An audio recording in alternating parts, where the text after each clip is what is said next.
Scholar Spotlight. Please be sure to let us know where you're tuning in from in the comments below. My name is Brad Fulton, and I serve as the director of the Faith and Prejudice Institute, which is part of the larger Faith and Prejudice movement. Our mission is to convene, equip, and mobilize churches to build bridges to racial equity.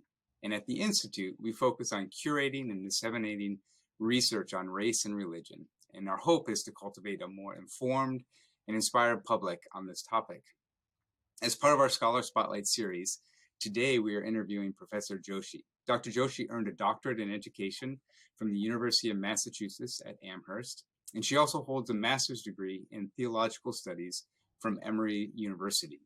She's currently a professor in the School of Education at Fairleigh Dickinson University, and she's the co-founder of the Institute for Teaching Diversity and Social Justice. Professor Joshi is a leading scholar in the intersecting issues of race, religion, and immigration in the United States. She informs and engages educators, policymakers, and community leaders in examining the historical and systemic issues and consequences of race and religion in everyday life and the solutions that foster social justice and inclusiveness. Today we'll be discussing her newest book, White Christian Privilege, The Illusions of Religious Equality in America. Thank you, Professor Joshi, for joining us today. Delighted to be here. Thanks for having me. So before we launch into your book, I'd love to hear a little bit more about your background and how you ended up being a professor who studies race and religion. Well, I think that many of us who go into academia actually are just looking for answers that we've always had, regardless of really the subject matter you go in. I think most people are guided by experiences of their childhood and adolescence, and I'm no different. I grew up a little brown Hindu girl in Atlanta, Georgia, in the 70s and 80s, and in Atlanta at the time, I would venture beyond that too. If you weren't Black and you weren't white, it was like, what are you? you know? Mm-hmm. And then on top of that, my family, identified as Hindu. So it was really like, well, what is that? And so it was tough. It was tough. I can certainly smile and laugh about it now, about some of the things I encountered, but the bullying and the harassment was, nobody should have to deal with it. Let's just put it that way, in middle school and high school. And so I really struggled to be Indian American and Hindu at school. I would have done anything, Brad, to shed this brown skin. I would have done anything to shed it. And at the same time, I was very happy on the weekends when I was with my ethnic religious community. Very proud to be Indian American, very proud to be Hindu, just not Monday through Friday, and so that really has guided me in terms of what I do today. And so, like, as you approach your research, you have such a focus on the intersection of race and religion. How does your particular faith inform your research on this topic, would you say? So, as a growing up Hindu, I was exposed actually to different ways of thinking.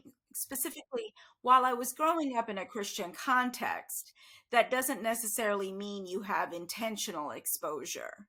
But my parents, like, we celebrated Christmas at home because there's nothing, mutually exclusive about a Hindu celebrating Christmas. But my parents, I remember one year they sent me to church with friends because they're like, well, if you're going to get presents, you need to understand why you're getting presents, was their thinking, and my parents are very religious. My mother is very, very faithful, very religious. One might identify her as Orthodox. And at the same time, I learned from her about flexible faith, because she was very clear with my father. My dad came here. He's part of the wave of Indian physicians, Asian physicians who came to the United States in the late 60s and into the 70s. And when you're working, crazy 72-hour shifts, you've got to eat whatever is available. And certainly, vegetarian food was not what it is today back in the mm, 70s in mm, Altoona, Pennsylvania, which is where my mm, father first landed upon arrival to the United States. So my mom was like, look, you got to eat whatever you can eat to sustain yourself. And even with my sister and me, my mom made us bologna and ketchup sandwiches in first grade, um, and cooked hot dogs for us at home uh-huh. because she didn't want us. It was one more way we were going to be different.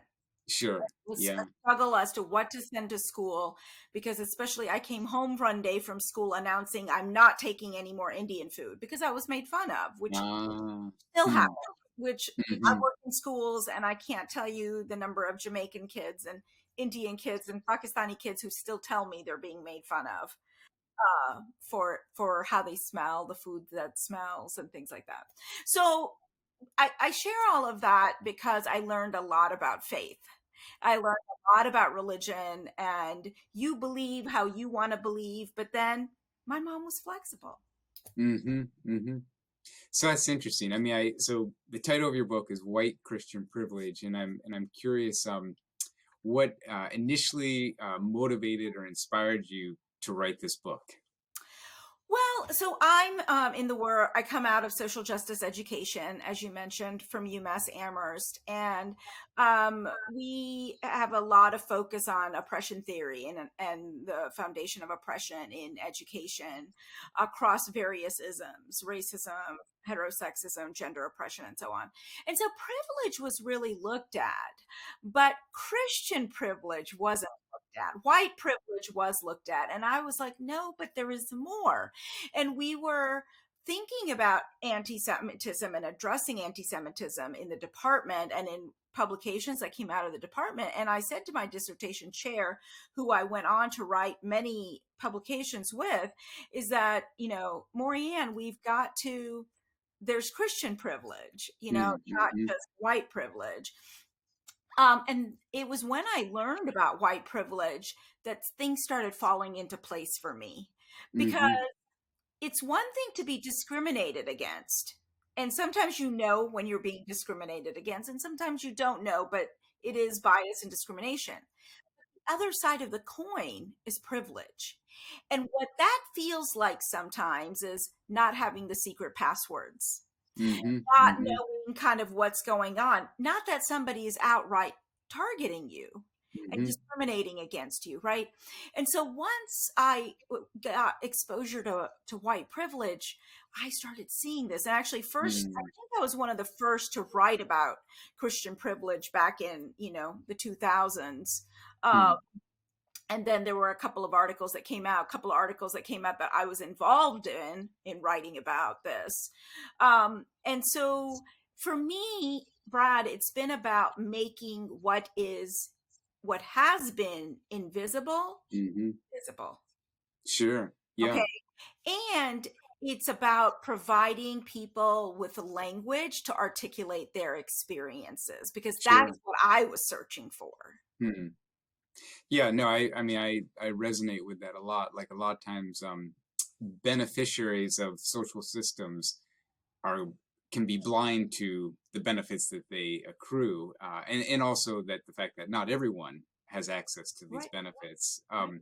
Can you? What are some specific examples of how white Christian privilege is embedded in U.S. laws and customs? Like, can you give us some specifics? That Sure, sure. So, the book is titled White Christian Privilege, but sometimes I'm talking Christian privilege and sometimes I'm talking white Christian privilege. And so I try to be as accurate as possible, hmm because within the United States, the cultural, legal, political context, um, Christians have advantage. Those advantages are embedded in throughout United States history. So we can look at, and we can look at it through the lens of race and then see religion, or we can look at it through religion Mm-hmm. and see Mm-hmm. race. But you can take various laws that impacted Native Americans and indigenous peoples. The first one that comes to mind is the Civilization Act of 1819, which where the federal government provided Presbyterian missionaries with funds to civilize the Native Americans, right? So we learn about, we in school learn about the 1830 Removal Act, more commonly known as the Trail of Tears. So we think about, what was done in terms of military force, if you will, to the Native American population. But it wasn't just the military; it was pastors going out to convert uh, Native Americans. It was churches that were part of taking children from families, right? They worked hand in hand with the United States government many times Mm-hmm. to civilize the children. So Mm-hmm. that's one example. Another place where we see race and religion, specifically whiteness and Christianity linked, is in immigration and citizenship laws. So there's a couple of immigration acts, the Immigration Act of 1917 and the Immigration Act of 1924. The 24 one is more well known. It limited immigration from Southern and Eastern Europe. And that really kind of, the United States, it was passed in 1921 with an amendment in 24. And when you're limiting immigration from Southern and Eastern Europe, you're saying, and the government said, we don't want the Catholics, we don't want the Eastern Orthodox, and we don't want the Mm-hmm. Jews, right? Mm-hmm. And Mm-hmm. we didn't say we don't want, we severely curtailed the numbers. The way I explain it to my students is, think of a door open where, you stick your shoe in to kind of have it, open just a little bit. That was United States immigration policy come 1924. Now, before that, the Immigration Act of 1917 created a barred zone.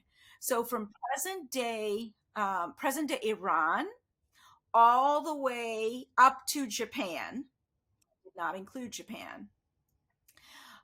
This swath of the planet was no longer allowed into the United States. Nobody from that chunk of the planet could come in. And that also included China, because we had already passed the 1882 Chinese Exclusion Act. Mm-hmm. Mm-hmm. So when you look at the religious background of the people who would be coming from that part of the planet, it's predominantly non-Protestant, Mm-hmm. Mm-hmm. right? And so the law doesn't say one thing about religion. In fact, it can't. The 1924 Act doesn't say anything about religion, but we have to look at what happened. We have to look at the byproduct and what happened. So those are a couple of instances. There are Supreme Court decisions I write about in the book that show the linkness of whiteness and Christianity. One of the fallacies is that, well, not fallacy isn't the right word. One of the, I think, mistakes we've made throughout United States history in terms of teaching is that we sometimes, when there has been a focus on race, there should have been a focus on race and religion. But because of the First Amendment, people kind of think, oh no, everything's okay with religion. Or especially in the last 40, 50 years, people can see the religious diversity.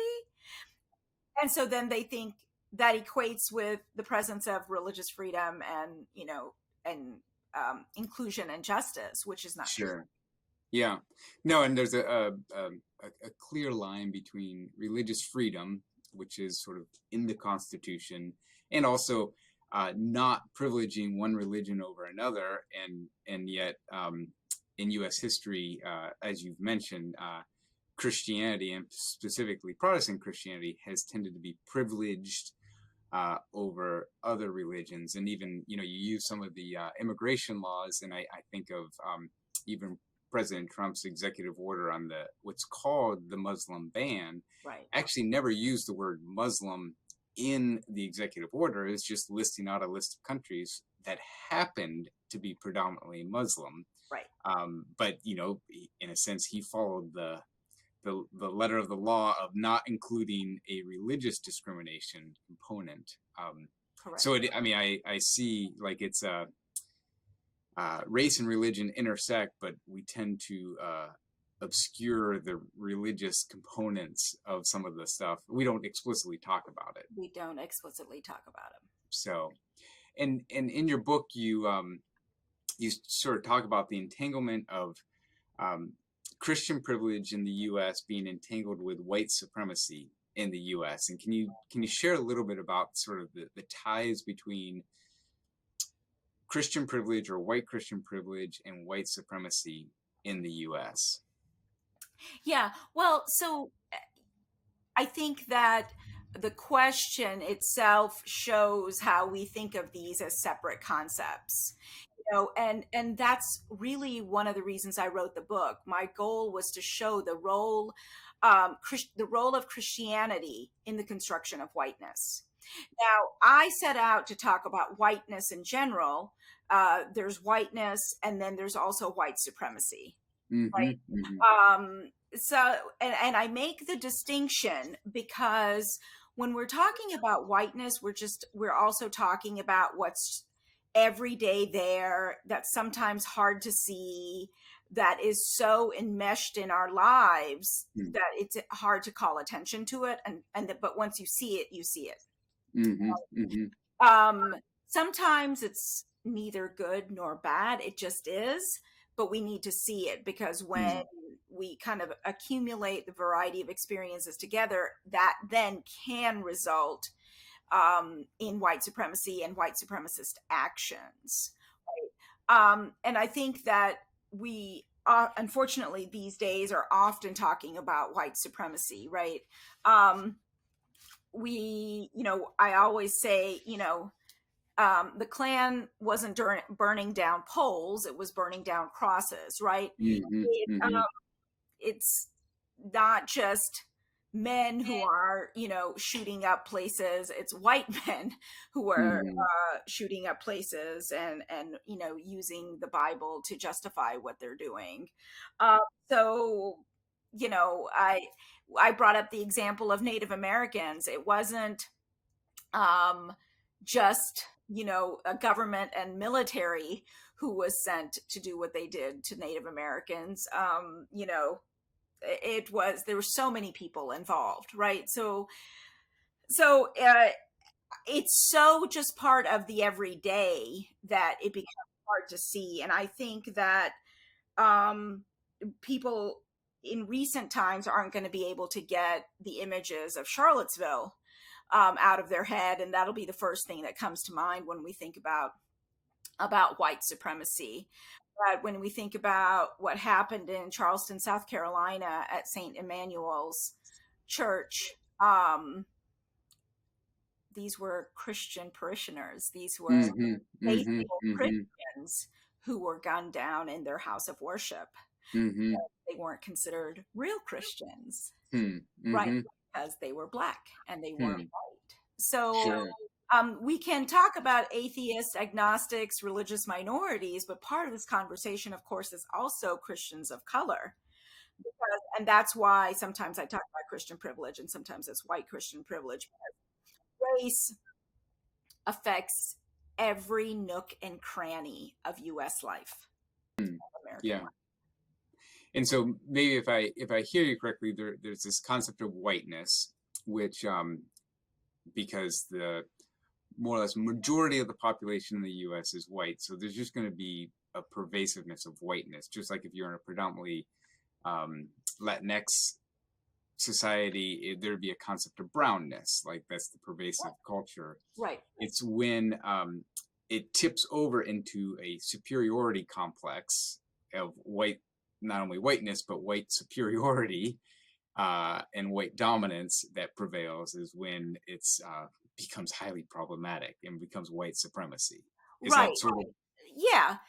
That is an accurate way of summing up what I said. And just to be clear, whiteness in itself doesn't mean everything's okay. It's, but I do make a distinction between whiteness and white supremacy. Because we have to. I mean, I know that most of us were watching the television on January 6th, of 2021 in utter disbelief. I certainly was. I was in Atlanta, Georgia. We had just elected Warnock and Ossoff the previous day. Um, Mm-hmm, and mm-hmm, it was unbelievable that mm, that was happening, right? And sure. that is white supremacy in a way that I could have never imagined in this country. Yeah. So, with the Scholar Spotlight and with Faith and Prejudice Institute, we talk a lot about racial inequalities. And what is the connection, as you see it, between the unequal treatment of religious minorities and the unequal treatment of racial minorities? Like, where's the connection between those two unequal treatments? The connection is where we see the racialization of religion, where throughout history, a certain group, um, based on the kind of socio-political context of the time, gets associated with a particular faith.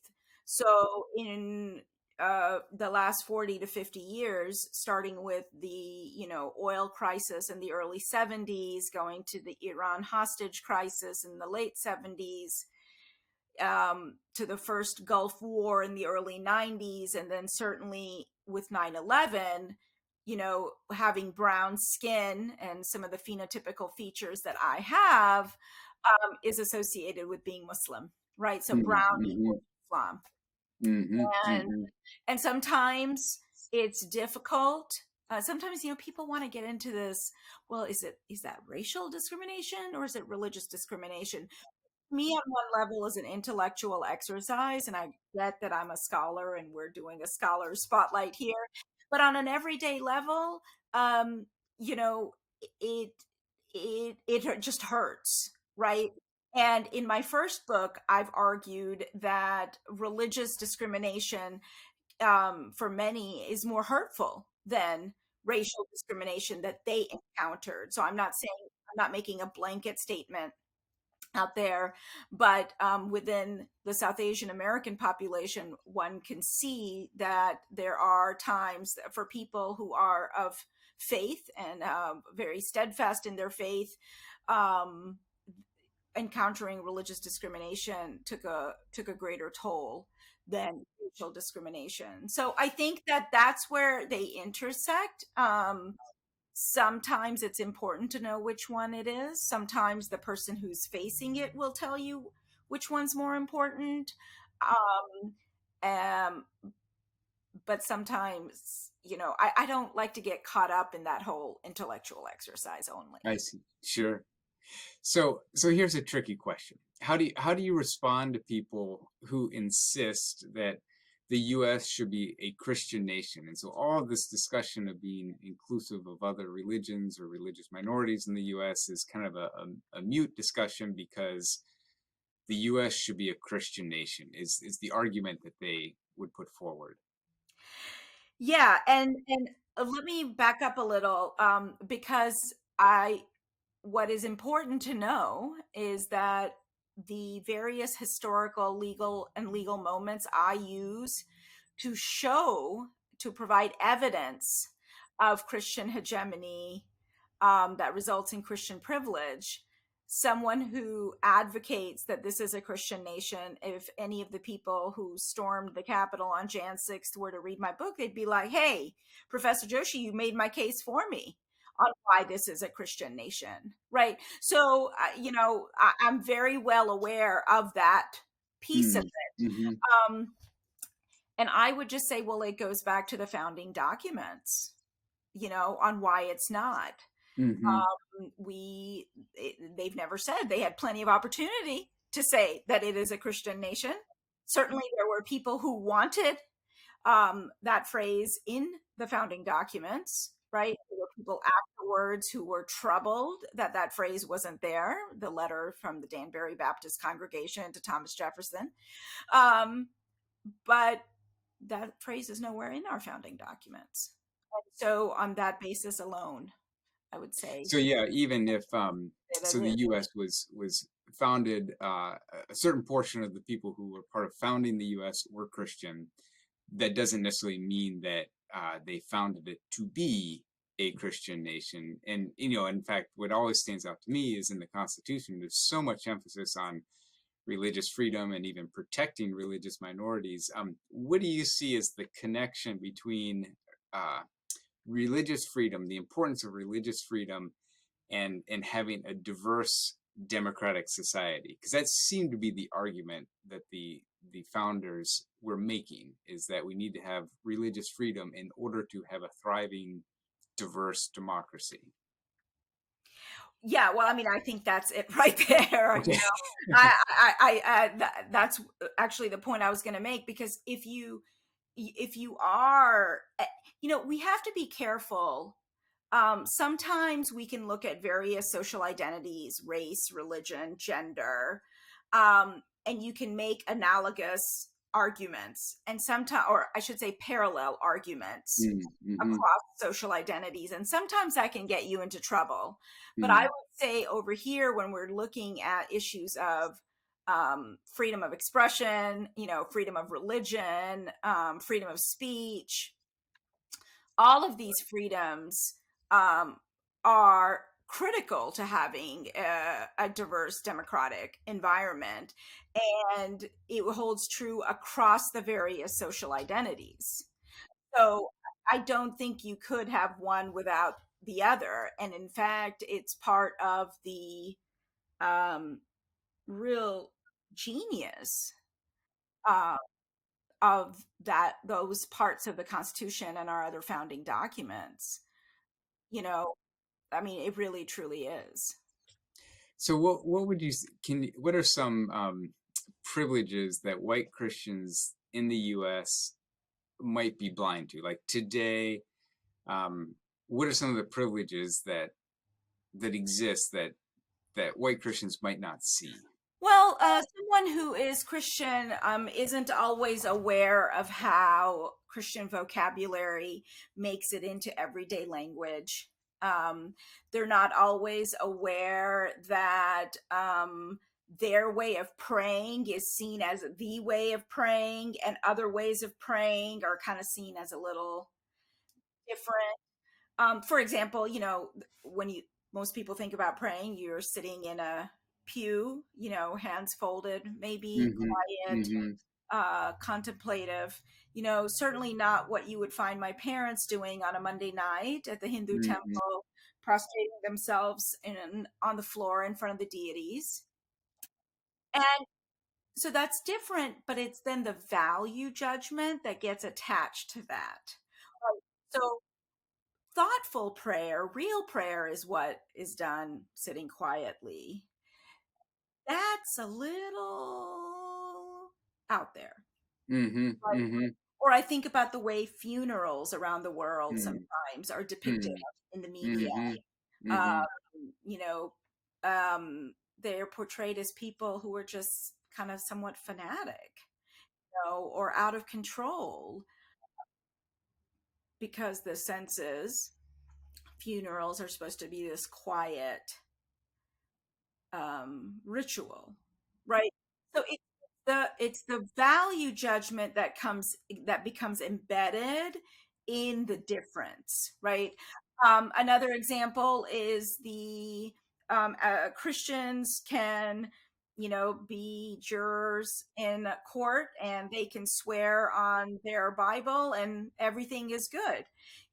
We have many courtrooms now where you can swear on whatever text you'd like, including the Constitution, which is good.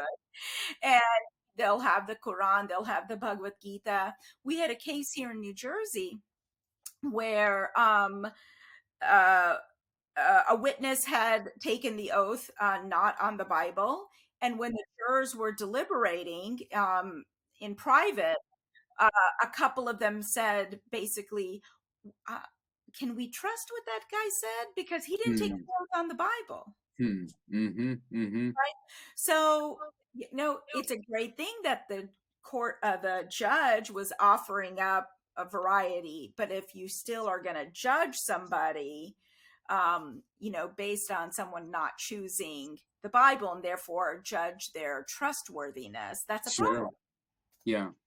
Well, yeah, and I'll say the vast majority of elected officials who take an oath of office, the default is to put your hand on the Bible, and so what it does is it make normalizes Christianity and Christian religion in the U.S. and sort of inadvertently then devalues other religions, like they're less elevated. And I can see that, and but also I could see where people would just not even notice it and be blind to it because it's just assumed. Right. Um, And I and think the one that affects most people, on a real everyday level is holidays. The holidays that are given, and then the holidays one has to take in terms of personal days. Could argue, well, hey, you can take your personal day, but if I take a personal day for Diwali, Brad, you still get a personal day. hmm And hmm if you're celebrating Christmas, you get Christmas, right? Sure. That element, there's the element of people not knowing about the holidays and the significance, the privilege piece comes in. I mean, I just had this experience this year. I cancel class on Diwali. I always have. Um, and the part of India I come from, the next day is New Year's. And it's not New Year's for all Hindus. In Hinduism, we have many calendars. You could make many jokes about us being late because of it, but that's a whole different podcast, I suspect, and webinar. But so I was taking off a couple of days, and the there was going to be this DEI a meeting happening, and one of the days they chose, the group that I'm involved with, one of the days they chose was Diwali and Hmm. next day New Year's. Hmm. And I was like, please don't put those as options because I can't attend and I really Hmm. want to be part of this. And I Hmm. will tell you that the person in charge of the organization got back to me right away and said, "We are so sorry." And okay, that's fine. That's all that's really needed. But it's an important piece. The head of the DEI committee, never heard from him. Never heard. And so it's this, it's the privilege comes in where Christians, everybody knows your holidays. People to some level understand the holidays. You don't have to explain your holidays. You don't have to set out of office, let your students know in a week in advance, la, la, la, la, la. I'm not available. Sure. And then can Yeah. you imagine what it's like taking off 4 days in the middle of October, Hmm. in the middle of the semester? And when I was not tenured, I used to worry, are Sure. going to complain? What's going to happen? I don't worry about that now, but it could happen to somebody who doesn't have tenure. Sure. Well, and with regards to the academic calendar, it's structured around Christmas. So you're just never going to schedule an event on Christmas Day because no one's working during that time. But Jewish holidays or Muslim holidays occur during the semester, during the week, and so then there's a challenge or conflict there, which doesn't uh, affect the Christian holidays as Right, much because they're either on the weekends or during the break. right. So I can definitely see that. I mean, this is very fascinating. I really hope that people will read your book because I think what you touched on is people can tend to be blind to privilege, and in particular, let's say white Christian privilege. And so I think that would be a super helpful thing for people to be exposed to and to wrestle with the privileges that they may have or the ways that the different religious minorities or racial minorities are treated unequally. So I really appreciate you taking the time to talk with us today, and you're really doing some very fascinating research. I mean, on your website, and we'll leave a link to your website below, but there's tons of resources of the stuff that you're doing, not just for your students, but really for the broader public, policymakers, educators, and just community leaders. So we really appreciate that. And I also want to say thank you to everyone else who's joining us today. I appreciate your comments that you leave below, and I appreciate the comments that and questions that you're asking. So I highly encourage you to check out Dr. Joshi's book and go to her website. All that information will be below, and we hope you have a great day.